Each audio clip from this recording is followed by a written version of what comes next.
నమస్తే రమగారు. నమస్తే జయ. రమగారు, ఏదో ఒక చిన్న విషయానికి కోపం వచ్చింది. నాకు కాదండి, జనరల్గా చెప్తున్నాను. ఆ కోపాన్ని కంటిన్యూ చేసేస్తూ ఉంటారు ఆ ఇష్యూని. అది ఇంకా ఎన్ని రోజులైనా, కొంతమంది అయితే సంవత్సరాల తరబడి లాగుతూ ఉంటారు. ఆర్గానిక్ పద్ధతిలో మీ చర్మాన్ని తెల్లగా మార్చుకోవాలనుకుంటున్నారా? సంప్రదించండి డాక్టర్ మాధవిని. కొంతమంది ఒక 2-3 రోజులు, ఒక వారం. కోపం వచ్చిన సందర్భాన్ని బట్టి, ఆ ఇష్యూని బట్టి. ఇక లెగిచిన దగ్గర నుంచి పడుకునే వరకు ఆ కోపాన్ని రకరకాల విధాలుగా చూపించేస్తూనే ఉంటారు. ఇల్లు పాడైపోతుంది, ఆ వాతావరణం మొత్తం కలుషితం అయిపోతుందేమో అనిపిస్తుంది నాకు. వదిలేయలేకపోతారు ఆ అంశాన్ని. దాని ప్రభావం ఇంటి మీద ఉంటుంది కదా. ఖచ్చితంగా ఉంటుంది. ఇంటి మీద, ఇంట్లో వాళ్ళ మీద. ఆడవాళ్ళ మగవాళ్ళ సంగతి నువ్వు చెప్పేది? ముఖ్యంగా ఆడవాళ్ళేనండి. ముఖ్యంగా అంత కోపాన్ని ఉంచుకుని మెయింటైన్ చేసి చేయగలగటం కాస్త కష్టం. ఎందుకంటే వీళ్ళకి మధ్యలో పిల్లలు, జనులు, ఫ్రెండ్స్, బాధ్యతలు, అమ్మ నాన్న, అత్త మామ, మధ్యలో భర్త, తమదే ఆఫీసులో, కాలేజీలో, స్కూల్లో ఏవో ఉంటాయి కదా. ఇవన్నీ హ్యాండిల్ చేస్తూ ఆ కోపాన్ని ఎలా మెయింటైన్ చేయగలుగుతారు? చేయలేరు. దాన్ని మెయింటైన్ చేయాలి అనే భావనతోటి ఉన్నారనుకో, ప్రెషర్ తోటి చేయాలి. జబ్బు చేస్తుంది చేయ. జబ్బులు మారి వాళ్ళు అయిపోతారు, అనారోగ్యం పాలైపోతారు, అసిడిటీ వచ్చేస్తుంది. కోపాన్ని చూపించటం వల్ల, చూపించకపోవటం వల్ల, చూపించడం మెయింటైన్ చేయటం వల్ల రోజుల తరబడి. Okay okay, right. నిజానికి మెయింటైన్ అవ్వదు, మనకి బోల్డ్ వ్యవహారాలు వస్తాయి. రైట్. దాని మీదే ఉండడానికి నీకు పని పాఠాలు ఎంతన ఉండదు. ఆడవాళ్ళు ఎంత పనులు ఉంటాయి అమ్మా ఆడవాళ్ళకి. మరి ఎన్ని పనులు చెయ్యాలో. ఇవాళ రేపు ఎవరు చేస్తున్నారు అంటారు, నేను కూడా అంటా అన్నమాట. మనకి ఇవాళ రేపు ఇదివరకట్లాగా దంచుడు, చెరుగుడు, ఉతుకుడు, చేత్తోటే చేయటం అవి లేవు.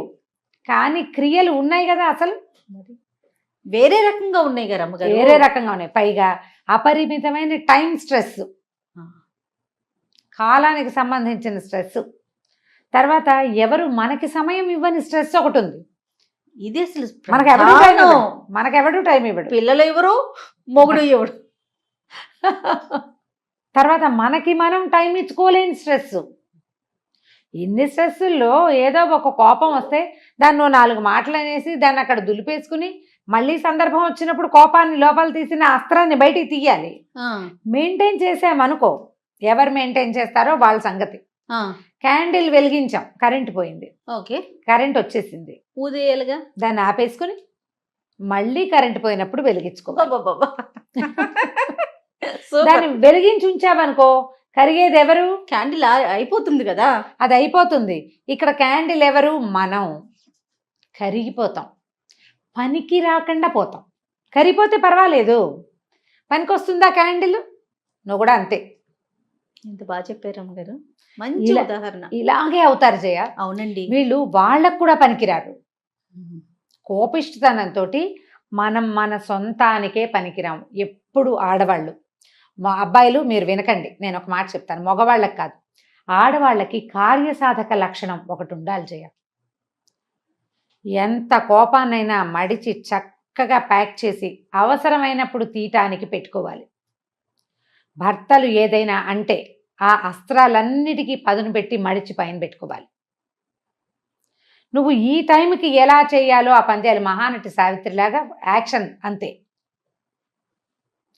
అవసరమైనప్పుడు దాచిపెట్టామే అటక మీద వేసేయి బాణం. దీన్ని రోజు వాడుతుంటే దానికి పదునే పోతుంది. కార్యసాధకుల లక్షణం కాదు. నీ కోపంతో నువ్వు ఉద్ధరించేది, సాధించేది ప్రయోజనం ఏమీ లేదు. నువ్వే మాడిపోతావు. అదే నువ్వు ఆపుకోవు దాన్ని. టైం వచ్చినప్పుడు, మళ్ళా సిచ్యువేషన్ వచ్చినప్పుడు లోపల బడవాగ్నిలాగా ఉంటుంది, దాన్ని విసిరే పని అయిపోతుంది నువ్వు అనుకున్నది. లొంగుతారు అవతల వాళ్ళు. నువ్వు నిరంతరం చూపించే రుసరుస దుమదుమ, లేచిన దగ్గర నుంచి రాత్రి దాకా నువ్వు ఇలాగే ఉంటే నీతో ఫ్రెండ్లీగా కనీసం పిల్లలు కూడా అయ్యో అమ్మ అణుచుకుంటోంది అని అనిపించదు. నీ రుసరుసలు వాళ్లే పడాల్సి వస్తుంది. నీకు పిల్లలతోటి కూడా స్నేహం మిగలదు. కోపం వల్ల నీకు వచ్చింది ఏముంది? అదే నువ్వు దాచిపెట్టిన కోపం ఉంది చూడు, దానివల్ల ప్రయోజనం వస్తుంది. అమ్మో దీన్ని ఏమని అనకూడదు, అన్నామంటే రేపొద్దున ఎప్పుడో ఒకరోజు కరెక్ట్గా మన మీదకి దూకుతుందని తెలుసుకుంటారు. 2 సార్లు చేసి చూడండి. కోపాన్ని దిగమింగటం చాలా కష్టం. నిప్పులు నార్మల్ అయిపోవటం ఇంకా కష్టం కదండి. చెప్పడం భలే సులువు, ఇక్కడ కూర్చుని బోల్డని చెప్తాను నేను కదా. కోపాన్ని తగ్గించుకోవడానికి ప్రధానంగా ఆహారంలో కారం మసాలాలు తగ్గించుకోండి. మ్మ్. మిమ్మల్ని మీరు ప్యాంపర్ చేయటం మానేసేయండి. అయ్యో నాకు ఎంత కష్టం వచ్చింది అనుకోవద్దు. లోకంలో అందరికీ వస్తాయి, నాకు కూడా వచ్చింది. వర్షం పడితే అందరిళ్ళ మీద పడదా వాన? మనం ఒక్కింటి మీదే పడుతుందా? కాదు కదా, అందరిళ్ళ మీద పడుతుంది. ప్రతి ఇంట్లోనూ మనకొచ్చేలాంటి సమస్యలే అటు ఇటుగా, ఒక మాత్ర అటు ఎక్కువ, ఒక మాత్ర ఇటు తక్కువ, అంతే. అంతే కదా. మ్మ్.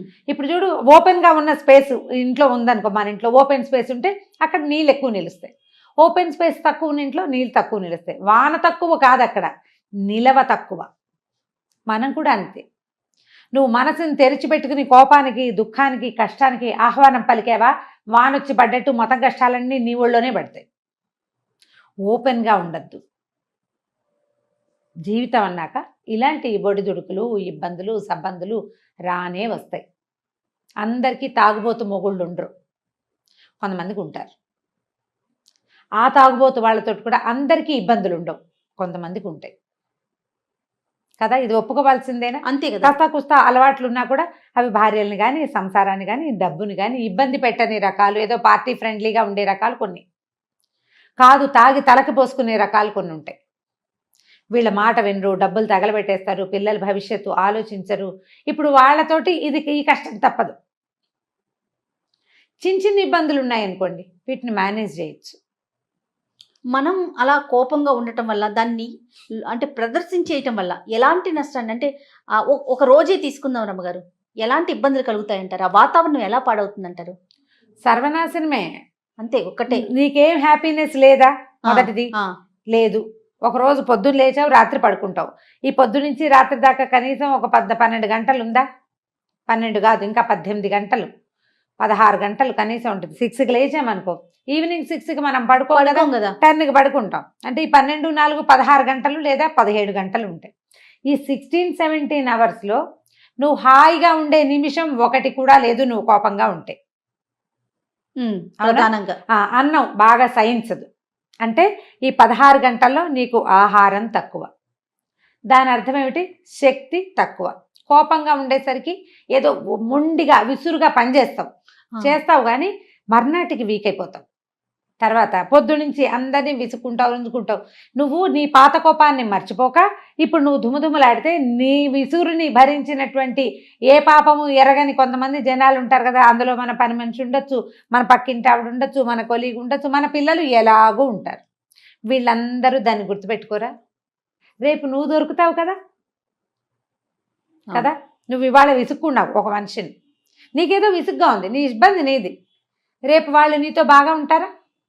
అది అసలు ఎక్స్పెక్ట్ చేయడానికే లేదు కదా. ఉంటారు కదా. వాళ్ళు కూడా ఇదే విసురుతో మాట్లాడతారు. నీకు ఫ్రెండ్షిప్ కట్టు.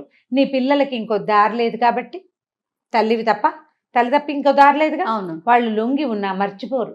మా అమ్మ ఎప్పుడు విసుక్కుంటుందంటారు. కష్టంతో ఇప్పుడు ఇవాళ రేపు పిల్లలు ఫ్రెండ్స్కి షేర్ చేయటం ఎక్కువైపోయిందమ్మా. ప్రతి వాళ్ళకి చెప్తున్నారు పిల్లలు. తల్లి మీద ముఖ్యం, తల్లి లేదు, తండ్రి లేదు, ఇది చెప్పకూడదని ఉండట్లా. మన చిన్నప్పుడు అమ్మ చెంపకాయ కొట్టినా నోరు మూసుకుని ఊరుకుంటుండేవాళ్ళం. ఎవరికైనా చెప్పుకోకూడదు, అది న్యాచురల్ క్యాజువల్ థింగ్. ఇప్పుడు అట్లా లేదు. వెంటనే నా మనసు అలా ఉంది, నా మనసు ఇలా ఉంది, నాకు అలా ఉంది, నాకు ఇలా ఉంది, మా అమ్మ తిట్టింది, మా అమ్మ విసుక్కుంది. ఏంటి మీ అమ్మ ఈ మధ్య సరుతూ విసుక్కుంటుంది అంటారు అవతల వాళ్ళు. అవును, మా అమ్మ ఎప్పుడు విసుక్కుంటుంది. వీళ్ళ అమ్మకి విసుగు అని ప్రచారం ఎక్కడ దాకా పోయింది. నువ్వు ఒకరోజు విసుగు చూపిస్తే, పైగా నీకు కోపం ఉంటుంది ఎప్పుడు, నిత్యము ఇలాగే ఉంటావు నువ్వు, ముళ్ళ చెట్టులాగా. దాని మీద ఒక్క పిట్ట కూడా వాళ్ళదమ్మా. వస్తువుల్ని విసిరి కొట్టేస్తాము కదా రమ్మగారు, వస్తువులు విసిరి కొట్టేస్తాము, దుమ్ములాడతాం, ఫేస్ వాల్యూ 0. ఇప్పుడు చెప్తున్నారు చూసారు, ఒక్క పిట్ట కూడా వాళ్ళదు, ఒక్క పిచ్చుకు కూడా వాళ్ళదు. దాని మీద గూళ్ళు పెట్టే ఉంటాయి, ముళ్ళ చెట్ల మీద కూడా గూళ్ళు పెట్టేవి. వాటికి ఇంకో దారి లేకమ్మా. మన పిల్లల్లాగానే, మన పిల్లలకి వేరే దారి లేదు. కోపిష్టి తల్లైనా ఎట్లాగొట్లా అమ్మతో భరించి ఉంటారు. అలాగే తిట్లు, కేకలేతలు, విసుగులు, చిరాకులు, ఏదైనా విసిరు కొడితే అవి వీపు మీద 2 దెబ్బలు వేస్తే వాటిని భరించి పారిపోలేక ఉండిపోతారు. కొన్ని పిట్టలే వస్తాయి, పచ్చటి చెట్టు మీద వాలినట్టుగా. ముళ్ళ చెట్ల మీద పిట్టలు కూడా వాలవు. దానికి పువ్వులు ఉండవు. ఏ తుమ్మెద, ఏ తేనెటీగ, ఏ సీతాకోక చిలుక మన మీదకి రాదు. హ్యాపీనెస్ లేదు చూడు. ఏం ప్రయోజనం, ఏం సాధించాం మనం కోపంగా ఉండి? ప్రధానంగా కార్యసాధకులుగా ఉండండి. కోపంగా ఉండి ప్రయోజనం లేదు. ఎవరిది వాళ్ళు ఆలోచించుకోవాలి. ఇవాళ నేను చాలా విసుగ్గా ఉన్నా, దీనివల్ల నాకు కానీ నా సిచ్యువేషన్కి కానీ ఏదైనా ప్రయోజనం ఉందా అని ఆలోచించండి. ఒక మంచి సంస్కృత వాక్యం ఉంది, ప్రయోజనం అనుద్దిశ్య మందోపి న ప్రవర్తతే అని. ప్రయోజనం లేకుండా పిచ్చివాడు కూడా పనిచేయడు, చేయడు. దానికి ఒక ప్రయోజనం ఉంటుంది గ్యారంటీగా. ఏదో ఒక కోతి పని చేస్తాడు అనుకో, అందులో ఒక బ్లిస్, ఒక ఆనందం ఉంటుంది వాడికి. నీకేం ఆనందం ఉంది కోపిష్టితనంలో? ఏం లేదు కదా. నువ్వు ఫేస్ వాల్యూ ఎలాగో పోగొట్టుకుంటావు దుమదుమలాడుకుంటూ ఉండి, సంతోషం జీరో, సహయోగం మిగిలిన వాళ్ళతోటి మనకు సహకారం సహయోగాలు జీరో. ప్రయోజనం లేని కోపాన్ని ప్రదర్శించకండి. ఆ కోపాన్ని, మన ఆక్రోశాన్ని దాచిపెట్టండి. ఇంటి వాతావరణాన్ని పాడు చేసుకోవద్దు, మీ హెల్త్ పాడు చేసుకోవద్దు, మీ ఫేస్ వాల్యూ చెడగొట్టుకోకండి. ఒక విషయం మీద కోపం వచ్చి, ఒక వ్యక్తి వల్ల కోపం వస్తే మిగిలిన వ్యక్తులతోటి సంబంధ బాంధవ్యాలు చెడగొట్టుకోకండి.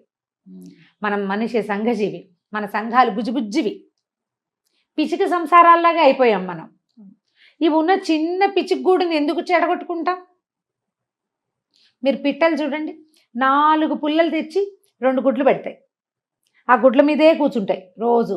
ఈ గుడ్లు పిల్లలు అయ్యే టైంకి అప్పుడో పుల్ల తెచ్చి ఆ గూడుని పెద్దవి చేస్తాయి. అంత విసురుగా వస్తుంది పిచ్చిక. ఆ గూడు మీద వాళ్ళేటప్పుడు ఎంత స్మూత్గా ల్యాండ్ అవుతుందో. అవునండి, మనం కూడా అలా ఉండాలి.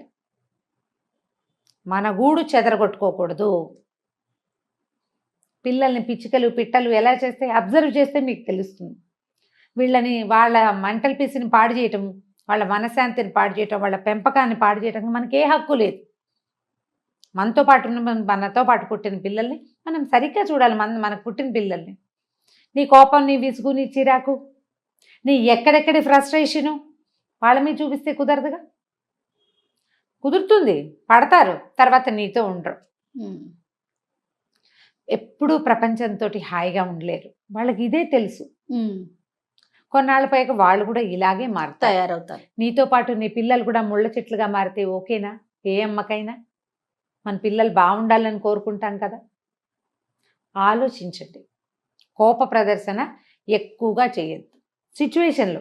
తర్వాత నిద్రలేసరికి మళ్ళీ మామూలే, యథాప్రకారం నడిపించుకుంటూ వెళ్ళాలి అంతే. కోపాన్ని దాచిపెట్టండి, దాన్ని ఒక అగ్నిగోళంలాగా తయారు చేసి పెట్టుకోండి. అవసరమైతే ఆ గోళాన్ని తీసి విసిరండి, అప్పటి వరకు వదిలేయండి. అంతేనండి? అంతే. సూపర్ అమ్మగారు. నమస్తే. నమస్తే.